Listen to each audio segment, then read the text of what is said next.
Namaskar. India's ethanol blending journey is often celebrated as a triumph, moving from just 1.9% in 2014 to touching the most ambitious E20 target ahead of schedule. But behind the applause lies a complicated truth. The benefits look very promising on paper, yet the ground reality for farmers, consumers, and probably the environment tells us a very different story. For vehicle owners, the transition has been anything but smooth.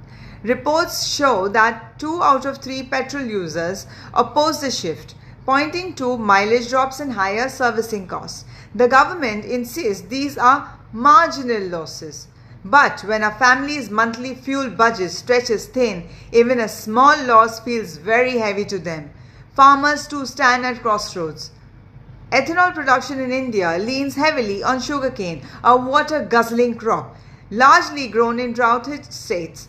At an average, each ton of sugarcane needs nearly 60,000 to 70,000 liters of water.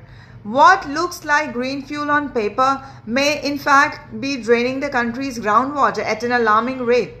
Expanding ethanol through rice and maize comes with its own danger, the silent threat to food security and rising imports.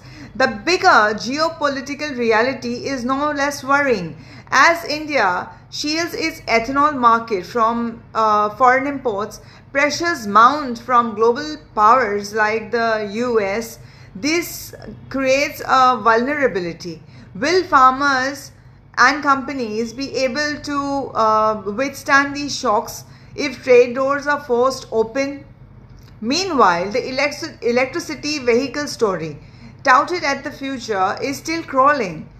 Supply chain bottlenecks, dependency on China for rare earths, and slow charging infrastructure keeps India far from its dream of clean mobility. In this gap, ethanol is being projected as a savior. But is it really?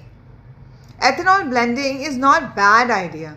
It reduces oil dependency and probably opens new doors for farmers' income. But the reality check is that are we saving fuel at a cost of water, food and consumer trust? Unless India balances ethanol with sustainable crops and accelerated genuine EV adoption, the short-term gains may leave behind long-term scars. That's all I want to say. Thank you very much.